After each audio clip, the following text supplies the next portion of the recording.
ಈ ನಮ್ಮ ಹಾಸ್ಪಿಟ್ಲಲ್ಲಿ ಏನೋ ಸರ್ಜರೀಸ್ ಮಾಡ್ತಾ ಇರ್ತೀವಿ ಆಯಿತಾ. ಈ ಪೇಷಂಟ್ಸ್ಗೆ ಪಾಪ ಎಜುಕೇಟೆಡ್ ಇರೋರು, ಅನ್ಎಜುಕೇಟೆಡ್ ಇರೋರು, ಮತ್ತು ಮುದುಕರಾಗಲಿ ಮಕ್ಕಳಾಗಲಿ ತುಂಬ ಎಲ್ಲರಿಗೂ ತುಂಬ ಕನ್ಫ್ಯೂಷನ್ಸ್ ಇರುತ್ತೆ.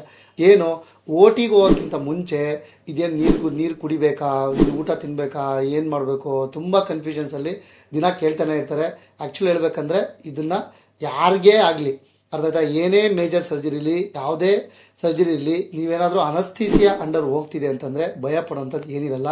ಅನಸ್ಥೀಸಿಯಾ ಇದೆಯಲ್ಲ, ಏನಂತ ಈ ರೀಜನಲ್ ಅನಸ್ಥೀಸಿಯಾ ಅಂತ ಹೇಳ್ತೀವಿ, ಸ್ಪೈನಲ್ ಅನಸ್ಥೀಸಿಯಾ, ಅವ್ರಿಗೆ 6 hours ಒಳಗಡೆ ಏನೂ ಹಾರ್ಡ್ ಫುಡ್ ಆಗಲಿ ಏನು ಲಿಕ್ವಿಡ್ ಅನ್ನೋ ಐಟಮ್ಸ್ನ ಬೇಕಂದರೆ 4 hours ಒಳಗಡೆ ಈ ಬರೀ ಎಳ್ನೀರು, ನೀರು, ಹಾಲು ಈ ಥರದ್ದು ತೊಗೋಬೋದು ಅಷ್ಟೇ 4 hours ಮುಂಚೆ. ಮತ್ತು ಯಾವ ಪೇಷಂಟ್ಸು ಜಿ ಎನ ಪ್ರಿಫರ್ ಮಾಡ್ತಾರೋ ಅಂದರೆ ಜನರಲ್ ಅನಸ್ಥೀಸಿಯಾ ಅಂತ ಹೇಳ್ತೀವಿ. ಇದನ್ನು ಪ್ರಿಪೇರ್ ಮಾಡೋರು ಏನಂತಂತಂದರೆ ಇವರು ಸ್ಟ್ರಿಕ್ಟಾಗಿ 6 hours ಒಳಗಡೆ ಏನೂ ತೊಗೋಬಾರ್ದು.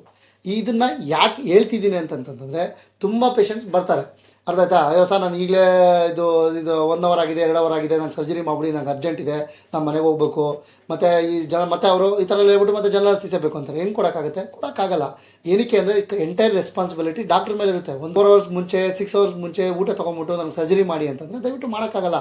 ಏನಕ್ಕೆ ಅಂತಂತಂದರೆ ಓ ಟಿ ಒಳಗಡೆ ವಾಮಿಟಿಂಗ್ ಆಗುತ್ತೆ, ಮತ್ತು ಅನಸ್ಥೀಸಿಯಾ ಕೊಡಬೇಕಂದ್ರೆ ಸರಿಯಾಗಿ ಕೊಡೋಕ್ಕಾಗಲ್ಲ, ಮತ್ತು ಅನಸ್ಥೀಸಿಯಾ ಕೊಟ್ಟಾದ್ಮೇಲೆ ಸರಿಯಾಗಿ ಆಚೆ ಬರೋಕ್ಕಾಗಲ್ಲ. ಈ ಥರ ಎಲ್ಲ ಆಗಿ ವಾಮಿಟಿಂಗ್ ಆಗಿ ಕಾನ್ಷಿಯಸ್ ಲೆವೆಲ್ ಎಲ್ಲ ಕಮ್ಮಿ ಆಗಿ ಮತ್ತು ಆ ವಾಮಿಟಿಂಗ್ ಏನು ಮಾಡ್ತಿರಲ್ಲ ಅದನ್ನು ಲಂಗ್ಸ್ ಒಳಗಡೆ ಹೋಗಿ ಪೇಷಂಟ್ ಡೆತ್ ಆಗೋ ಚಾನ್ಸಸ್ ಕೂಡ ಇರುತ್ತದೆ.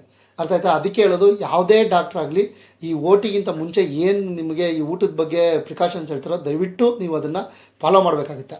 ಅರ್ಥ ಆಯ್ತಾ. ಮತ್ತು ಅನಸ್ಥೀಸಿಯಾ ಇದಕ್ಕೆ ಅನಸ್ಥೆಟಿಸ್ಟ್ ಅಂತ ಇರ್ತಾರೆ, ಅವರೂ ಅಷ್ಟೇ ಇದನ್ನು ಮುಂಚೆನೇ ಹೇಳ್ಬಿಟ್ಟು ನಿಮಗೆಲ್ಲನೂ ಪ್ರಿಪೇರ್ ಮಾಡಿರ್ತಾರೆ.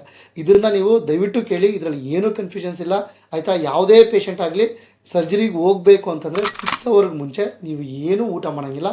ಇದು ನಿಮಗೆ ಜ್ಞಾಪಕ ಇರಬೇಕಷ್ಟೆ. ಓಕೆನಾ? Thank you.